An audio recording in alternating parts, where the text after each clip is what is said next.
Hello guys, welcome to our channel. दोस्तों, मेरा नाम अली हैदर है। मेरा नाम मेरा नाम अली रजा। तो दोस्तों, आज की वीडियो बड़ी स्पेशल होने वाली है। टाइटल है is Taj Mahal a temple, the mystery explained by Dhruv Rathee. तो ताजमहल को बोलते हैं कि मंदिर है भाई।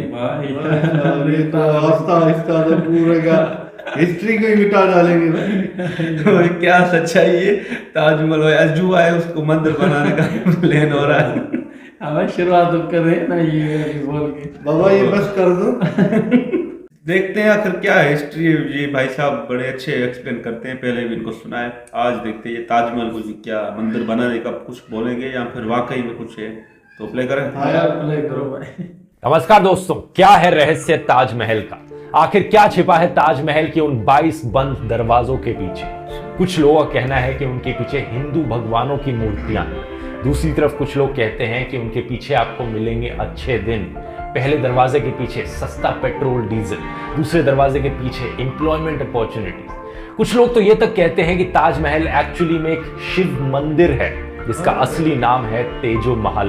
एक थ्योरी के अनुसार मुगल बादशाह शाहजहां ने इसे नहीं बनाया था, बल्कि इसे बनाया गया था राजा परमारदी देव के द्वारा 13th सेंचुरी में। उसके बाद ये पास डाउन हुआ राजा मानसिंह को, और शाहजहां ने एक्चुअली में ताजमहल को खरीदा उनके पोते राजा जय सिंह से। ऐसी ही एक और पॉपुलर थ्योरी ताजमहल के बारे में बताई जाती है कि एक्चुअली में शाहजहां ने 20,000 लेबरर्स के हाथ कटवा दिए थे ताजमहल बनाने के बाद, ताकि वो जो वर्कर्स हैं जिन्होंने ताजमहल को बनाया वो कोई भी ऐसा इतना सुंदर मॉन्यूमेंट ना बना पाए। अब एक थ्योरी के अनुसार तेजो महल बना था 13th सेंचुरी में, दूसरी के अनुसार शाहजहां ने अपने वर्कर्स के हाथ कटवाए थे 17th सेंचुरी में, 450 साल बाद। तो ऐसा तो हो नहीं सकता कि ये दोनों चीजें सच हो। इसलिए आज की वीडियो में आइए सच जानने की कोशिश करते हैं दोस्तों। क्या है इतिहास ताजमहल का? इन अलग अलग थ्योरीज में कितनी सच्चाई है और क्या छिपा है ताजमहल के उन बंद 22 दरवाजों के पीछे? दुनिया का 7वां अजूबा, प्यार की निशानी। कहा जाता है कि इतिहास तथ्यों पर आधारित होता है, ना कि भावनाओं पर। कैसा इतिहास,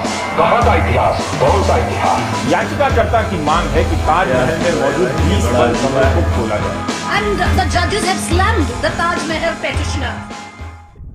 दोस्तों, ताजमहल की असली और एक्चुअल हिस्ट्री समझते हैं पहले। शाहजहां और मुमताज क्या थे इनके असली नाम? शाहजहां का जन्म हुआ था 5 जनवरी 1592 को। इनका असली नाम था खुर्राम। शाहजहां जो रॉयल नाम था इनका, ये बाद में ही दिया गया इन्हें। इसका मतलब होता है king of the world, Shahjahan. इनके फादर थे जहांगीर और इनकी मदर थी जगत गोसेन, जो कि जहांगीर की चीफ क्वीन थी। दूसरी तरफ मुमताज महल का जन्म हुआ था साल 1593 में। मुमताज महल भी जो नाम था वो एक्चुअली में इनकी शादी के बाद ही दिया गया था। इनका असली नाम था अर्जुमंद बानू बेगम। तो खुर्राम और मुमताज की एंगेजमेंट हुई थी साल 1607 में और फाइनली शादी हुई साल 1612 में। शाहजहां की और भी बीवियां थी, जैसे कि कंदाहरी महल और अकबराबादी महल, लेकिन कोर्ट हिस्टोरियंस के अकॉर्डिंग एक्चुअली में जो मैरिजेस थी ये पॉलिटिकल अलायंसेस के तौर पर हुई थी। बहुत से अलग अलग हिस्टोरिकल अकाउंट्स हमें बताते हैं कि शाहजहां की जो रिलेशनशिप थी बाकी और बीवियों के साथ, वो सिर्फ एक कहने के लिए मैरिज थी, पॉलिटिकल अलायंसेस बनाए रखने के लिए शादियां करी गई थी। एक्चुअली में शाहजहां के अंदर जो डीप अफेक्शन थी, जो उनके अंदर प्यार था,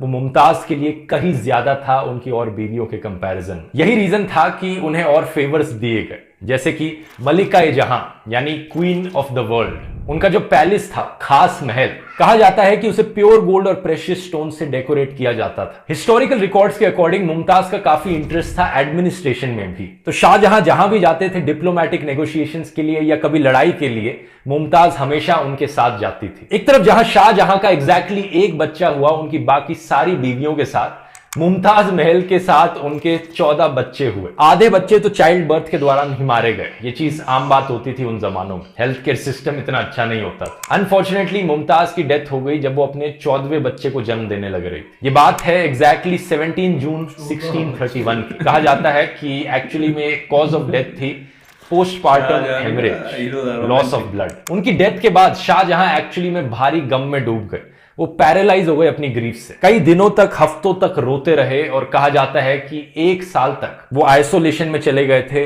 मोर्निंग करने के लिए। जब वो वापस आए, उनके बाल सफेद हो चुके थे, उनकी कमर झुक चुकी थी और उनके चेहरे पर थकान दिखती थी। इस्लामिक थियोलॉजी में माना जाता है कि मृत्यु के बाद जो बॉडी होती है वो मिट्टी में मिल जाती है, लेकिन जो आत्मा होती है वो ग्रेव में रहती है। आत्मा बाद में जजमेंट डे के पास जाती है, जब डिसाइड होता है कि वो स्वर्ग में जाएगी या नर्क में जाएगी। तो जो ग्रेव होता है उसे फाइनल रेस्टिंग प्लेस माना जाता है एक आत्मा की, सोल की। शाहजहां का यह मानना था कि मुमताज की आत्मा की जो फाइनल रेस्टिंग प्लेस होगी वो बहुत ही ग्रैंड होनी चाहिए, लाजवाब होनी चाहिए। जब उन्होंने ताजमहल बनाने का फैसला किया तो चीफ आर्किटेक्ट उस्ताद अहमद लाहौरी, उन्हें टाइटल दिया गया नादिर असर का, the wonder of the age. जो व्हाइट मार्बल पैनल्स पे कैलीग्राफी करी गई है वो करी गई है अब्दुल हक शिराजी के द्वारा। 1000 से ज्यादा हाथियों का इस्तेमाल किया गया था बिल्डिंग मटेरियल को ट्रांसपोर्ट करने के लिए। व्हाइट मार्बल को राजस्थान से लाया गया, जैस्पर को पंजाब से, जेड और क्रिस्टल को चाइना से, टर्कोइस को तिब्बत से, सफायर को श्रीलंका से और कार्नेलियन को अरेबिया से। ताजमहल के अंदर जो इतनी अलग अलग चीजें हैं, मटेरियल्स हैं, दुनिया के कोनों कोनों से आए हैं। टोटल में ताजमहल को बनाने में 22 साल का समय लगा इसकी कंस्ट्रक्शन और डेकोरेशन में। अप्रोक्सीमेटली 22,000 मजदूरों ने इस पर हर दिन काम किया इन 22 सालों तक। दोस्तों वैसे तो ताजमहल की कंट्रोवर्सीज का इतिहास काफी लंबा रहा है, लेकिन अपनी कहानी की शुरुआत करते हैं सबसे रीसेंट कंट्रोवर्सी से। हाल ही में तब शुरू हुई जब खबर में आया कि बीजेपी पॉलिटिशियन राजनीश सिंह ने इलाहाबाद हाईकोर्ट में पिटीशन फाइल करी कि ताजमहल के 22 बंद कमरों को खुलवा दिया जाए। ये चाहते थे कि एएसआई यानी आर्कियोलॉजिकल सर्वे ऑफ इंडिया एक स्पेशल कमिटी बनाए जो इन 22 बंद कमरों के पीछे झांक कर देखेगी और ढूंढने की कोशिश करेगी कि कहीं ना कहीं कोई हिंदू भगवानों की मूर्तियां तो नहीं है यहां पर। इस पिटीशन में कहा गया कि ऐसे क्लेम्स किए जाते हैं कि ताजमहल एक्चुअली में एक शिव मंदिर है तेजो महाल्या नाम से, और कोर्ट का यह फर्ज बनता है कि इन बंद कमरों को खुलवा दिया जाए अंडर फ्रीडम ऑफ इंफॉर्मेशन। लेकिन कोर्ट ने इस पिटीशन को डिसमिस कर दिया। जजेस के बेंच ने कहा कि इस तरीके की पिटीशंस फाइल करके पीआईएल सिस्टम का मजाक बनाया जा रहा है। कोर्ट ने सवाल उठाया कि किस बेसिस पर पिटीशन फाइल करी गई है, क्या यहां पर कोई लीगल या कॉन्स्टिट्यूशनल राइट्स को इन्फ्रिंज किया जा रहा है? अगर नहीं तो क्यों पिटीशन फाइल करें? हिस्टोरिकल रिसर्च करना हिस्टोरियंस का काम है और उसके लिए प्रॉपर मेथोडोलॉजी फॉलो की जानी चाहिए। लेकिन अगर आपको लग रहा है दोस्तों ये पिटीशन डिसमिस होने के बाद ये राज ही रह जाएगा तो चिंता मत कीजिए, इस वीडियो में सच जरूर बताऊंगा इस राज के पीछे क्या है। असल में बात क्या है दोस्तों, एएसआई के सोर्सेज ने ऑलरेडी इंडियन एक्सप्रेस को बता दिया है ये जो 22 रूम्स हैं ये एक्चुअली में रूम्स नहीं है, बल्कि ये एक लंबा सा कॉरिडोर है जिस पर दरवाजे लगाए गए। और ये बंद दरवाजे कोई ऐसे बंद दरवाजे नहीं है कि इन्हें सदियों से कभी भी ना खोला गया। एएसआई के स्टाफ इनके अकॉर्डिंग ताजमहल के इन कमरों को हर हफ्ते जाकर या 2 हफ्ते में एक बार जाकर इनकी सफाई करता रहता है। एक रिटायर्ड एएसआई ऑफिशियल ने बताया कि यहाँ दीवारों पर कुछ भी नहीं है और बेसमेंट में ऐसे कमरे बने रहना कोई अनयूजुअल चीज नहीं है मुगल मॉन्यूमेंट्स के लिए। जो हुमायूं टूम है दिल्ली में और जो सफदरजंग टूम है वहां पर भी ऐसे ही अंडरग्राउंड बेसमेंट में कमरे हैं जो एक तरह का कॉरिडोर बना रहे हैं और ये स्ट्रक्चरल एलिमेंट के तौर पर काम कर रहे हैं जिसके ऊपर पूरा ये ढांचा टिका हुआ है। एक और रिटायर्ड एएसआई ऑफिशियल ने बताया कि एक्चुअली में जो एरिया है ये इसलिए बंद किया गया है क्योंकि टूरिस्ट के लिए कुछ है ही नहीं वहां पर देखने के लिए। अननेसेसरली उन्हें खोलकर रखा जाएगा तो ज्यादा भीड़ आ जाएगी और मॉन्यूमेंट को प्रिजर्व रखने के लिए उन एरियाज को लॉक करके रखा गया। ताजमहल आखिर में एक प्रोटेक्टेड वर्ल्ड हेरिटेज साइट है जहां पर हर रोज 1 लाख से ज्यादा लोग आते हैं, तो कॉन्स्टेंटली इतने ज्यादा लोगों के आने जाने से वेयर एंड टेयर ना हो, मॉन्यूमेंट प्रोटेक्टेड रहे। अब पिटीशन के डिसमिस होने के बाद भी, एएसआई ऑफिशियल्स का इतना सब कहने के बाद भी ये डिबेट बंद नहीं हुई। कुछ मीडिया वालों ने, सोशल मीडिया पर कुछ लोगों ने इस डिबेट को जबरदस्ती जारी रखा। ऑलमोस्ट ऐसा लग रहा था कि मानो किसी को फायदा पहुंच रहा हो ऐसी चीजों पर चर्चा कर रही है। तो हुआ क्या, 3 से 4 दिन बाद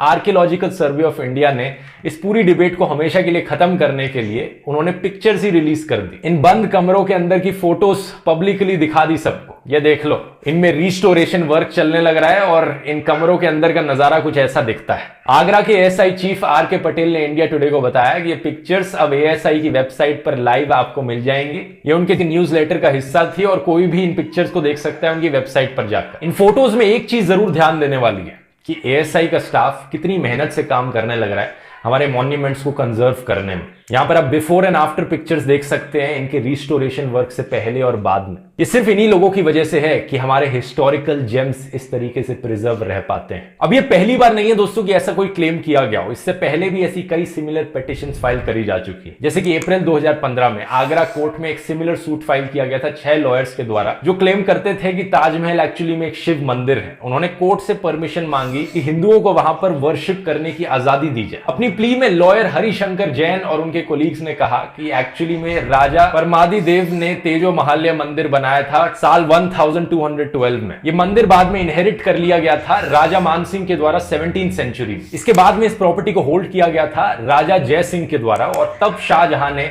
1632 में इसे एनेक्स कर लिया था। और मुमताज महल की डेथ के बाद, शाहजहां की वाइफ की डेथ के बाद, इस मंदिर को कन्वर्ट कर दिया गया था एक मेमोरियल में मुमताज के लिए। कोर्ट ने एक्चुअली में इस वक्त central government, union ministry of culture, home secretary और एएसआई को कहा कि वो इस क्लेम को लेकर अपने रिप्लाई सबमिट करें। अब सरकार ने अपने रिप्लाई में इस पॉसिबिलिटी को डिनाई कर दिया। नवंबर 2015 में union cultural minister Mahesh Sharma ने लोकसभा में बताया, सरकार को आज तक कोई एविडेंस नहीं मिला इस चीज का कि ताजमहल एक हिंदू टेंपल था। एएसआई का भी यही कहना था। 2017 में आर्कियोलॉजिकल सर्वे ऑफ इंडिया ने कहा था ताजमहल एक टूम है, ना कि कोई टेंपल। वैसे ये चीज काफी डिफरेंट है ज्ञानवापी मस्जिद वाली कंट्रोवर्सी से, क्योंकि वहां पर एक्चुअली में प्रूफ एग्जिस्ट करता है कि वहां पर एक मंदिर था।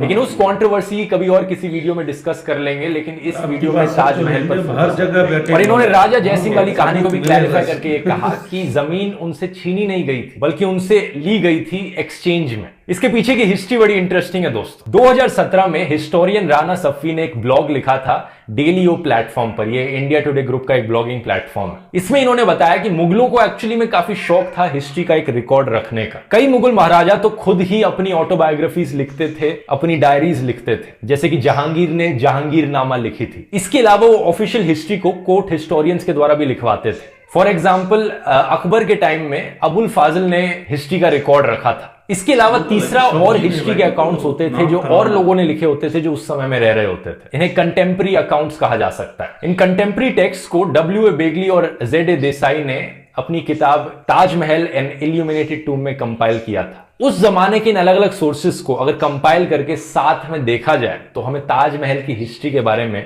बहुत डिटेल में पता चलता है। ताजमहल एक्चुअली में कैसे बना था, क्या होता था उस जमाने में, इन सब को बहुत ही अच्छी तरीके से डॉक्यूमेंट किया गया है। राजा जयसिंह के एक्चुअली में काफी फ्रेंडली रिलेशंस थे शाहजहां से। हमें पता चलता है कि राजा जयसिंह एक्चुअली में उसी जगह पर रहते थे जहां पर ताजमहल बना था। उस जगह को एक हवेली, एक खाना, एक मंजिल करके रेफर किया जाता है अलग अलग सोर्सेस के द्वारा। अलग अलग शब्द इस्तेमाल किए जाते हैं अलग अलग सोर्सेस के द्वारा, लेकिन इन सारे शब्दों का मतलब एक घर ही होता है। छोटा हो या बड़ा हो, घर था वहां पर राजा जयसिंह का। राजा जयसिंह एक्चुअली में अपनी जमीन को फ्री में डोनेट करना चाहते थे रानी की टूम बनाने के लिए। हिस्टोरियन ईरा मुख्तोय हमें बताती हैं कि इसके पीछे रीजन है कि जयपुर के जो रॉयल्स थे वो मुगलों के काफी करीब आ गए थे जब से अकबर ने शादी करी थी अंबेर की हरखा बाई के साथ। बॉलीवुड की फिल्मों को देखकर हमें लगता है कि अकबर की बीवी का नाम था जोधाबाई, जैसा जोधा अकबर पिक्चर में दिखाया गया था। पिक्चर अच्छी थी लेकिन इस मामले में हिस्टोरिकली इनएक्यूरेट थी। असल में जोधाबाई का मतलब होता है जोधपुर की लेडी, और एक्चुअली में जहांगीर थे जिन्होंने जोधपुर के रूलर राजा उदय सिंह की बेटी से शादी करी थी। उनकी बेटी का नाम था जगत गोसेन और ये शाहजहां की मम्मी थी। अब हुआ क्या था कि उस जमाने के एक ब्रिटिश ईस्ट इंडिया कंपनी के ऑफिसर थे लेफ्टिनेंट कर्नल जेम्स टॉड, जिन्होंने अपनी एक किताब लिखी थी annuls and antiquities of Rajasthan. उस किताब में उन्होंने गलती से मेंशन कर दिया था जोधाबाई को हरकाबाई की जगह पर। इसलिए तब से लोगों को लगने लगा कि एक्चुअली में जोधाबाई अकबर की बीवी थी, लेकिन अकबर की बीवी हरकाबाई थी और वो बुआ हुई राजा मान सिंह की, और राजा मान सिंह ट्रस्टेड जनरल अकबर के। अब अकबर के पोते थे शाहजहां और राजा मान सिंह के पोते थे राजा जयसिंह। तो आप समझ ही सकते हो कि इन दोनों के इतने क्लोज रिलेशंस क्यों थे राजा जयसिंह और शाहजहां के। यही रीजन था कि राजा जयसिंह ने अपनी जमीन को फ्री में ऑफर किया था कि वो डोनेट कर देंगे शाहजहां को। शाहजहां अपना टूम बना सकते हैं अपनी मुमताज के लिए, लेकिन उनके ऑफर के बावजूद भी शाहजहां ने ये जमीन फ्री में एक्सेप्ट नहीं करी। शाहजहां ने राजा जयसिंह को रिटर्न में, एक्सचेंज में 4 हवेलियां दी। एग्जैक्टली ये जो ट्रांजैक्शन था इसे पेपर्स में रिकॉर्ड भी किया गया। डेट लिखी गई है जब हुआ था 28 दिसंबर 1633 को। ये फरमान आज के दिन आपको मिल जाएगा जयपुर के सिटी पैलेस म्यूजियम में। हिस्टोरियन राणा सफ़ी ने इसकी एक कॉपी भी अपलोड करी थी ट्विटर पे ट्रांसलेशन के साथ। वैसे अगर आपको इस समय की हिस्ट्री बहुत दिलचस्प लगती है दोस्तों सुनने में, तो मैं आपको कुक्कू एफएम पर एक ऑडियो बुक रेकमेंड करूंगा छत्रपति शिवाजी महाराज के ऊपर। इस ऑडियो बुक में आपको मराठा एम्पायर की हिस्ट्री समझाई गई है डिटेल में कि कैसे ये एम्पायर एक्सपैंड हुआ, इन्होंने डिफीट किया मुगल्स को। बहुत ही इंटरेस्टिंग तरीके से ये सब आपको सुनने को मिलेगा। कुक्कू एफएम एक ऑडियो लर्निंग प्लेटफॉर्म है जहां पर आपको ढेर सारी ऐसी ऑडियो बुक्स, हिस्ट्री की किताबें, मोटिवेशनल बुक्स सुनने को मिलेंगी। आमतौर पर इसकी कॉस्ट होती है 399 रुपीज पर ईयर, बट क्योंकि इन्होंने इस वीडियो को स्पॉन्सर किया तो आप लोगों के लिए एक स्पेशल डिस्काउंट है। आपको 50% ऑफ मिलेगा अगर आप कूपन कोड ध्रुव 50 इस्तेमाल करेंगे।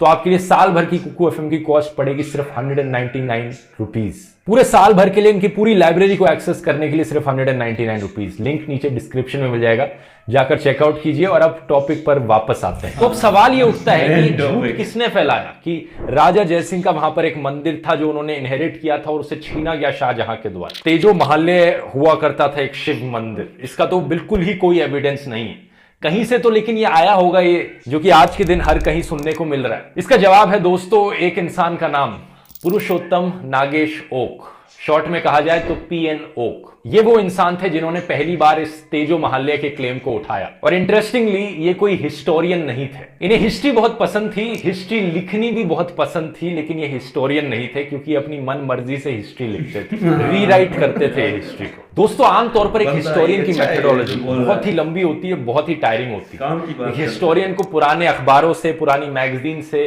पुरानी डायरी एंट्रीज से, लेटर्स से, चिट्ठियों से, पेंटिंग से, कोर्ट हिस्टोरियंस के हिस्टोरिकल अकाउंट से, कंटेम्प्रेरी हिस्टोरियंस के अकाउंट से, ट्रैवलर्स ने क्या लिखा था, कार्बन डेटिंग देखकर, ये सब देखकर अंदाजा लगाना पड़ता है, समझना पड़ता है कि एक्चुअली में क्या हुआ था उस जमाने में। समझने के बाद उन्हें अपने शब्दों में इसे लिखना पड़ता है, एक अकाउंट क्रिएट करना पड़ता है अलग अलग सोर्सेस को साइट करके। उसके बाद उनकी राइटिंग को पीयर रिव्यू किया जाता है बाकी और हिस्टोरियंस के द्वारा, ये चेक करने के लिए कि कितना एक्यूरेट है किसी एक हिस्टोरियन के द्वारा लिखा गया अकाउंट। लेकिन पीएन ओक की मेथोडोलॉजी इससे बहुत अलग थी। उनकी मेथोडोलॉजी थी कि भाई वैटिकन शब्द सुनने में संस्कृत के शब्द वाटिका से काफी सिमिलर लग रहा है, तो हो सकता है कि वैटिकन सिटी एक टाइम पर कोई हिंदू टेंपल होगी। हो क्या सकता है, एक्चुअली में मैं लिख डालता हूं, यही हुआ था। वेस्टमिनिस्टर एबी भी एक हिंदू टेंपल था।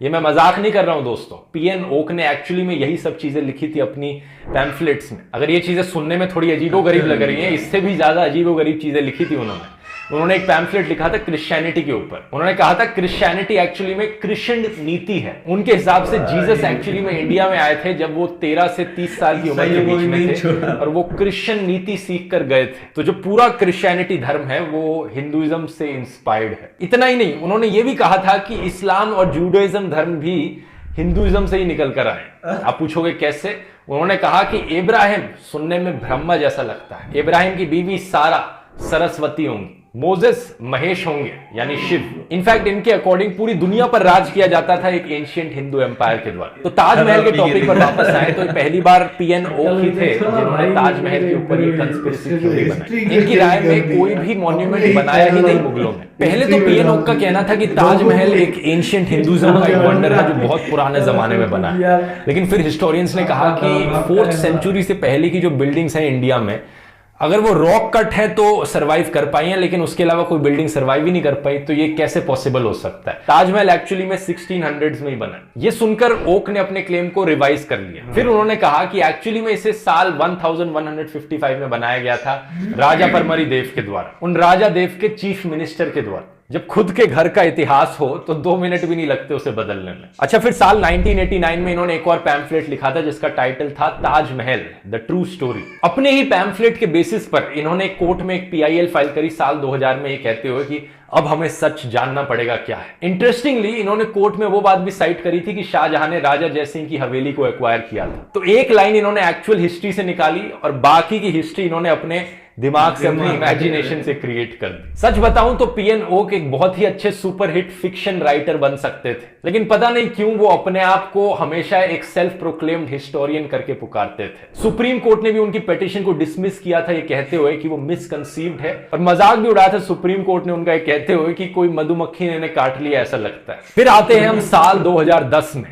व्हाट्सएप की शुरुआत होती है, व्हाट्सएप यूनिवर्सिटी की शुरुआत होती है, और पीएन ओक की ये जो बनावटी कहानियां थी ये व्हाट्सएप यूनिवर्सिटी की थ्योरीज बन जाती हैं। यही फिक्शनल कहानियां बार बार फॉरवर्ड होकर लोगों तक पहुंचती हैं।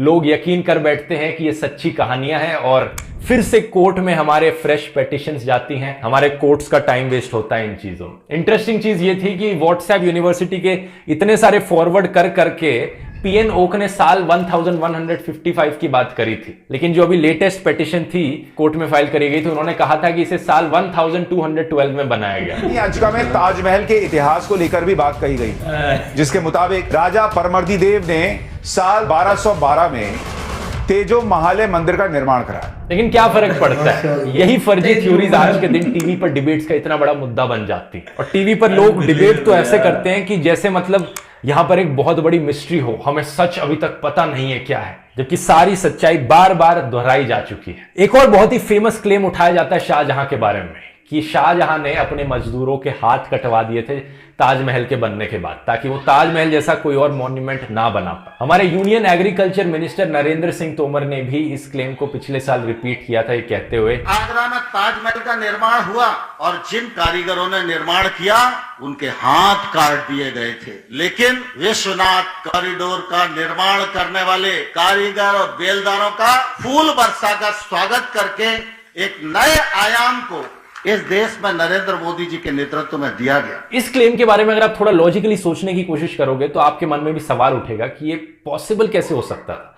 ये 20,000 वर्कर्स जिन्होंने ताजमहल बनाया, क्या एक ही दिन में सबके हाथ एक साथ काट दिए गए? अगर नहीं तो क्या सबको एक एक करके बुलाया गया कि आओ नेक्स्ट बारी आपके हाथ कट रहे हैं, सबको लाइन में खड़ा किया गया? एक दिन में तो पॉसिबल हो नहीं सकता 20,000 लोगों के हाथ काटना। तो भाई आ जाओ, थर्सडे है, थर्सडे के दिन इन मजदूरों के हाथ कटेंगे। वो वाला मजदूर उसकी बारी सैटरडे को आएगी, उसके हाथ हम सैटरडे को काटेंगे। अगर ऐसे होता तो कोई मजदूर क्या अपना लाइन में खड़े होकर वेट करता कि मेरे हाथ कटने जा रहे हैं सैटरडे तक, मैं रुककर लाइन में खड़े होता हूं? जैसे ही हाथ कटने शुरू होते हैं यहां पर वो तो भाग पड़ते। अब ऑब्वियसली अगर हिस्टोरिकली देखा जाए तो इस चीज का जीरो एविडेंस है कि ये चीज सच थी। अगर ये चीज सच होती तो आर्कियोलॉजिकली हमें स्केलेटन्स मिलते हाथों के कहीं ना कहीं, किसी ना किसी एक किताब में तो इसका मेंशन किया जाता, किसी ना किसी कोर्ट हिस्टोरियंस के द्वारा तो इसका मेंशन किया जाता। कई ट्रैवलर्स आए थे वहां पर उस जमाने में घूमने फॉरेन के, वो अपनी किताबें लिखते थे, किसी ना किसी एक किताब में तो कहीं ना कहीं तो कुछ मेंशन होता, लेकिन कुछ भी मेंशन नहीं है। इनफैक्ट एविडेंस जो है हमारे पास वो इसका बिल्कुल उल्टा है। शाहजहां ने एक बड़ी सेटलमेंट बनाई थी ताजगंज करके, जो कि आज के दिन तक एग्जिस्ट करती है। हजारों मेसन्स, आर्टिसंस और अलग अलग मजदूर वहां पर असेंबल हुए थे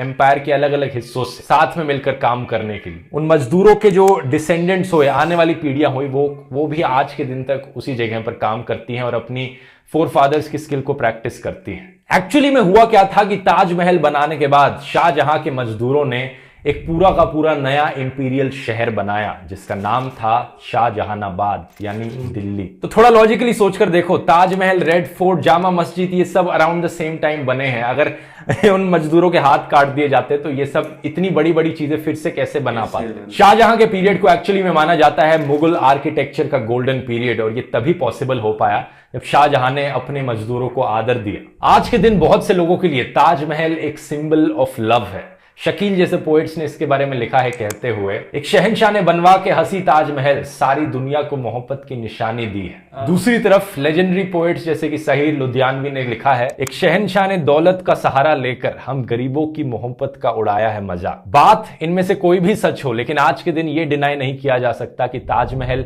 एक आर्किटेक्चर मार्वल है, दुनिया का। ओह यार, बड़ा यार इंटरेस्टिंग वीडियो था। सबसे पहले तो वो जो ये नोक था भाई, उसको 21 तोपों की सलामी है भाई। क्या लिखता है यार, मतलब मैं कह रहा हूँ चरस भी के भाई, तू लिखता है क्या भाई कि ताजमहल जैसे ऐसे बड़े अजूबे को भाई दुनिया मानती है, हर कोई भाई यहाँ पे टूरिज्म इतना है, हर कोई आता है वहाँ पर घूमने के लिए कि भाई चले भाई, अजूबा है, बड़ा 7वां अजूबा है दुनिया का, शाहजहां ने जिस तरह बनाया है। तो भाई क्यों उसको मंदिर बनाने के पीछे पड़े हो यार? एक अच्छी चीज़ है, आपकी देश की शान है इंडिया की भाई, ताजमहल के नाम से भी जाना जाता है।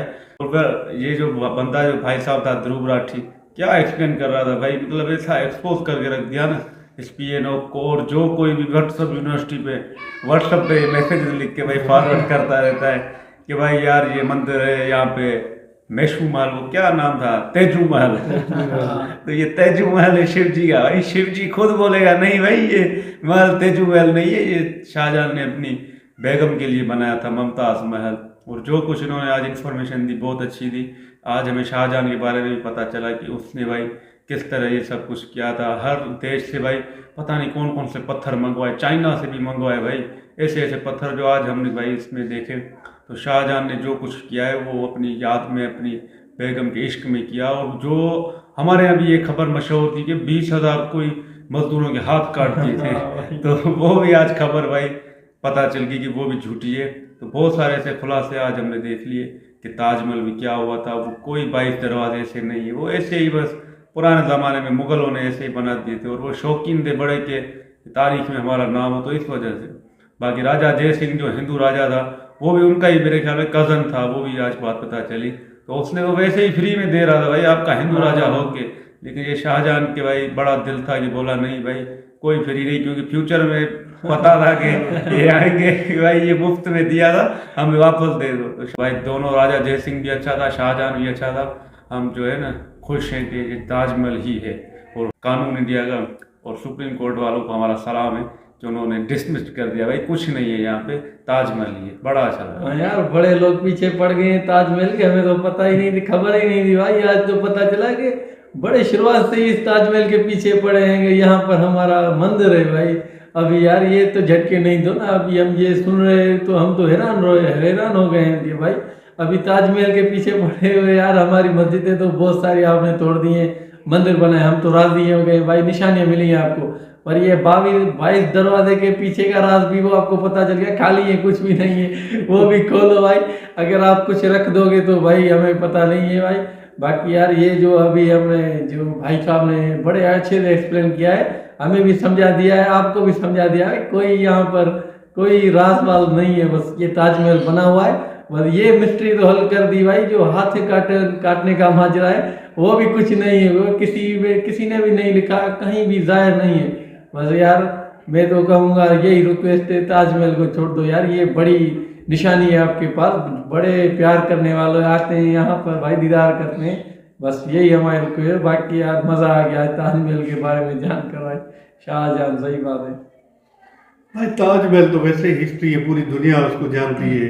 बाकी जो भाई साहब जो आया था, वो जो ख्याली पुलाव बना रहा था, वो तो अपनी ही दास्तान डाल रहा था भाई, जो भी उसको चाहिए था वो लिख रहा था भाई। लिखता तो मैं भी था, ये कुतुब मीनार मेरा है, तो हो जाएगा क्या भाई, तारीख तो पूछेगी ना हिस्ट्री, तो कब भाई तुम्हारा है।